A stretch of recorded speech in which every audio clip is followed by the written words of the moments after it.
Batman Arkham City é dito por alguns como sendo o melhor jogo de super-heróis já feito. E hoje irei analisá-lo e ver se ele realmente é merecedor desse título ou se é pura falácia. Shut Arkham City down. It's out of control. Shut it down. By the end of tonight, I will be a hero, just like you, Batman. A história desse jogo é simplesmente magnífica. Simplificando um pouco, o prefeito Sharp, juntamente com Hugo Strange, que é um vilão bem random das HQs do Batman, inauguram Arkham City, um lugar onde eles iriam deixar todos os maiores criminosos de Gotham para que eles fiquem isolados da cidade. E a história se baseia no Batman investigando isso enquanto tenta achar uma cura para a doença Titã do primeiro jogo, que o Coringa injeta nele em certa parte. A história é super bem feita e cheia de plot twist, mas eu vou dar mais ênfase nisso mais tarde. Um grande diferencial desse jogo com o primeiro é que nesse, além do Batman, você também pode controlar a Mulher Gato. E ela tem todo um sistema único de combate, habilidade e itens. E é bem satisfatório de usar ela. Ela é bem mais rápida que o Batman, apesar de ser bem mais frágil também. E também tem todo um sistema de furtividade único que é muito bem feito. Ela fica andando pelo teto e pode nocautear os inimigos que aparecem por baixo. E como diferente do Batman, a Mulher Gato não é uma super heroína e sim uma ladra, a gente usa isso para invadir lugares e roubar alguns objetos raros. Mas apesar da mecânica ser muito boa, ela é muito mal aproveitada. A Mulher Gato em si é muito mal aproveitada no jogo. Temos apenas 3 partes onde temos que usar ela na história, ou 4 se contar com a missão do Duas Caras no pós-game. E em nenhuma delas a Mulher Gato enfrenta grandes inimigos ou boss fight. Eu sei que o jogo é do Batman e portanto o foco principal vai ser ele, mas ainda assim eu queria jogar um pouquinho mais com a Selina na campanha principal.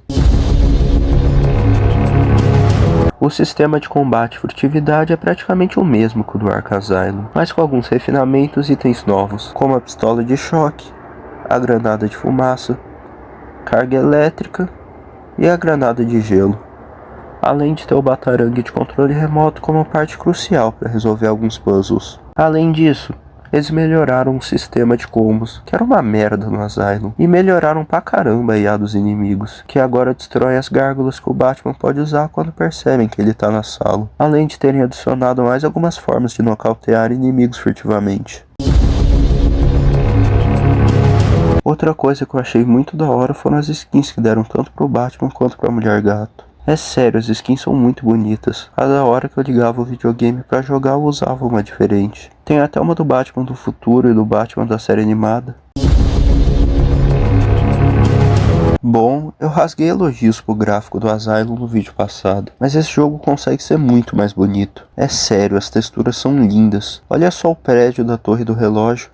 Mas enquanto esse gráfico fica perfeito para os cenários, eu acho que ele peca um pouco no rosto dos personagens. Tipo, não é feio, mas eu não consigo não estranhar esse modelo de rosto. Enquanto em Asylum tínhamos a ilha Arkham inteira para explorar, aqui temos a imensa Arkham City, cheia de prédios e sidequests para fazer. Isso traz um fator rejogabilidade muito maior. Tipo, quando eu zerei, eu não parti direto para outro jogo como normalmente faço, e sim fiquei explorando a cidade, fazendo algumas missões, porque mesmo sendo secundários, o jogo me instigou a querer saber o que ia acontecer. Além de que essas missões expandem pra caramba a mitologia do Batman, explorando alguns vilões e núcleos que não tiveram espaço na história principal, como o Pistoleiro, Zaz e o Chapeleiro Louco. E a cidade também é muito bem ambientada. Esse aspecto sujo dá realmente uma impressão de que tudo ali existe e que realmente é uma cidade onde só tem criminosos. E eu adoro como a Rocksteady não se poupa nos detalhes. Por exemplo, olha para os braços do Batman. O direito é maior que o esquerdo, não é? Isso se dá por conta do tiro de titã que o Batman levou no braço esquerdo para salvar o comissário Gordon no jogo anterior. É esse tipo de detalhe que faz o jogo ser considerado uma obra-prima por muitos. O jogo é recheado dos mais diversos vilões da galeria do Batman, e apesar de eu querer falar em detalhes sobre cada um, o vídeo vai ficar enorme, então vou falar só sobre os principais. Começando pelo Pinguim. Ele foi muito bem caracterizado como um homem sujo que só se importa com seus objetivos e não importa de ter que tirar vidas para alcançá-los. E ele tem um tubarão que fica nos perseguindo em uma pista de gelo. Muito louco. Gosto da animação do Batman derrotando o Pinguim, tipo ele dá literal um shoryuken na cara dele. What?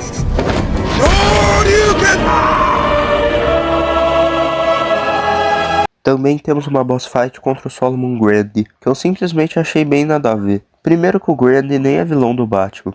Segundo que, quando ele apareceu, colocaram maior hype em cima dele. Mas a boss fight dele foi uma das mais fáceis do jogo. Não achei ruim, mas é bem qualquer coisa. Diferente do próximo, que é o Sr. Frio. E ele, além do design impecável, teve a melhor boss fight do jogo inteiro. Ele tem essa arma de gelo, então não dá pra bater nele de frente. E a gente tem uma série de outros movimentos que podemos fazer pra atacar ele. Como acertar por trás, derrubar ele com a bate-garra, desativar a armadura dele por algum tempo e várias outras. E quando a gente usa uma dessas maneiras uma vez, o Frio se adapta e coloca uma defesa contra isso, te obrigando a usar outro método para dar dano nele. Isso te obriga a usar tudo que você aprendeu no jogo até aqui. É simplesmente fantástico. A única coisa que eu achei ruim foi ele ter nos traído. Tipo, que bagulho nada a ver. Eu entendo que ele queria salvar a esposa, mas ele conhece a índole do Batman. Ele sabe que se pedisse o Batman ia ajudar. E é muito melhor ele ajudar com a saúde intacta do que morrendo pra doença titã. Mas eu relevo, porque se não fosse por isso, não teria boss fight.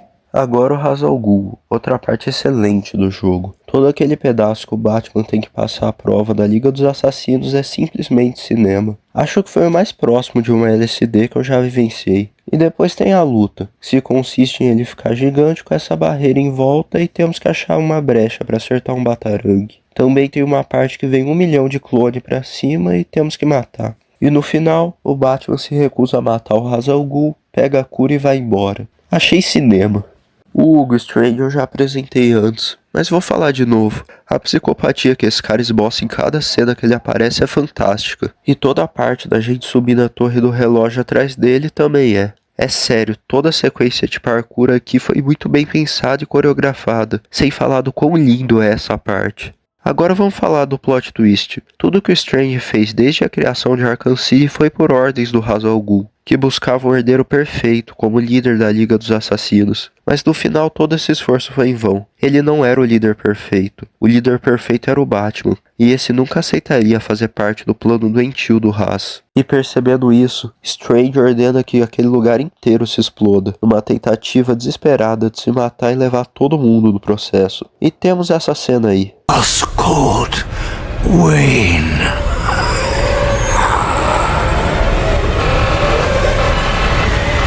No! Get out of there!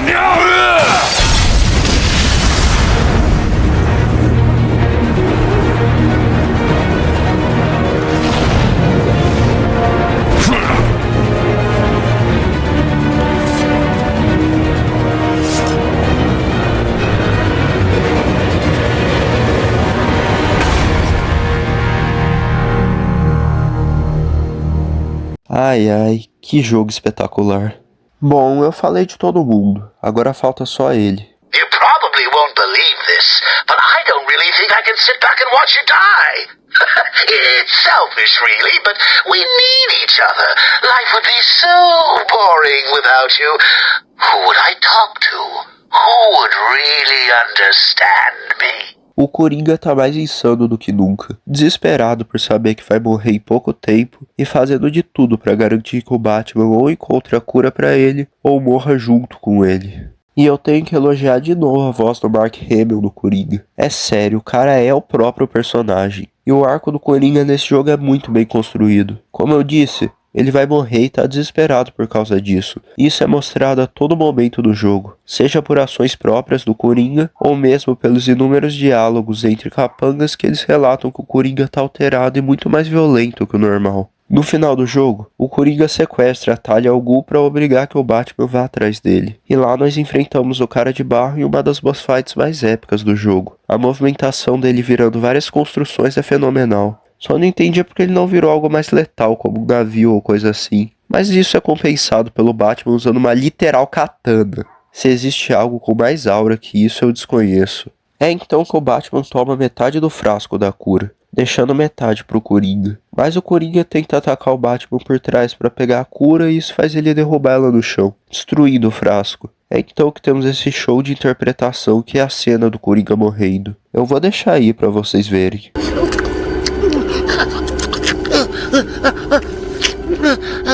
Are you happy now? Do you want to know something funny? Even after everything you've done, I would have saved you.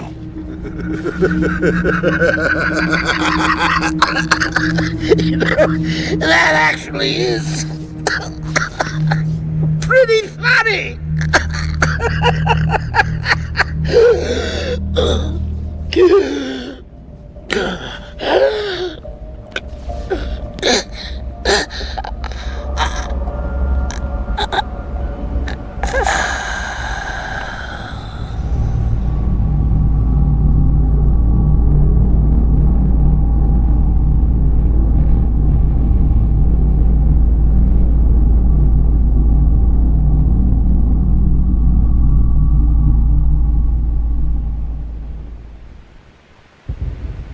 E o engraçado nessa cena é que, como eu falei, o Batman ia salvar o Coringa. Ele tinha guardado metade da cura pra ele. Então foi o próprio Coringa que causou seu fim. E eu também achei incrivelmente corajoso por parte da Rocksteady terem matado o Coringa. Eu realmente duvidei que eles fariam isso ao longo do jogo.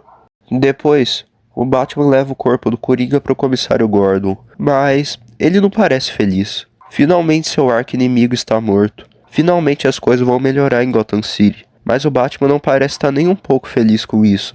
Isso é algo que é explorado melhor na próxima parte que eu vou falar do vídeo, a DLC de Batman Arkham City. Eu sei que o vídeo era para se tratar apenas do jogo base, mas eu acabei jogando a DLC A Vingança da Arlequina e achei ela boa demais para não colocar uma parte sobre. E o primeiro ponto que eu vou falar é que finalmente podemos controlar um Robin, que nesse caso é o Tim Drake. Tudo bem, não é o Dick Grayson, mas ainda assim tá ótimo pra mim. E eu gostei como todo o moveset dele é diferenciado. Os movimentos dele são bem mais leves e fluidos, enquanto os do Batman eram bem mais pesados. Além de ter vários itens próprios do Robin, como o clássico bastão dele, esse escudinho aí e alguns outros. Gosto também da forma como a história é contada aqui, já que ela começa mostrando que o Batman sumiu faz 3 dias e o Robin tá indo pro último lugar onde ele foi visto. E depois da gente jogar um pouco, mostra o flashback do que aconteceu com o Batman, com a gente controlando ele nessa parte, pra só depois os pontos da história de cada um se interligarem entre si. Eu pessoalmente gosto bastante dessa forma de se contar uma história, e acho que ela foi muito bem executada aqui.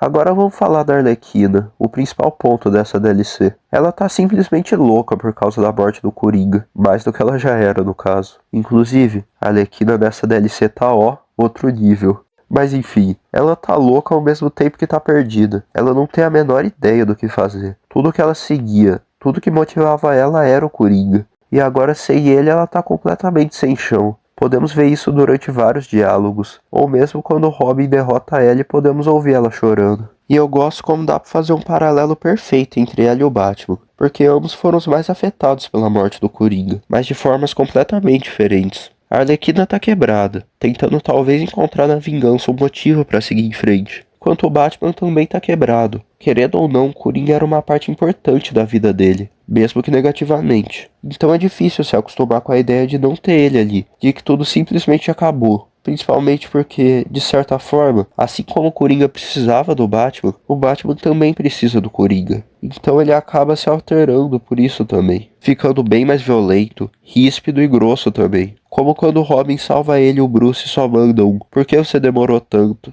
E em alguns outros momentos da história também. Sem falar que fica implícito dessa DLC que o Bruce se culpa pela morte do Coringa. Ele realmente acha que poderia ter impedido isso. E aí fica a pergunta, se o Batman realmente foi culpado por matar uma pessoa, então teoricamente ele quebrou a sua única regra, né?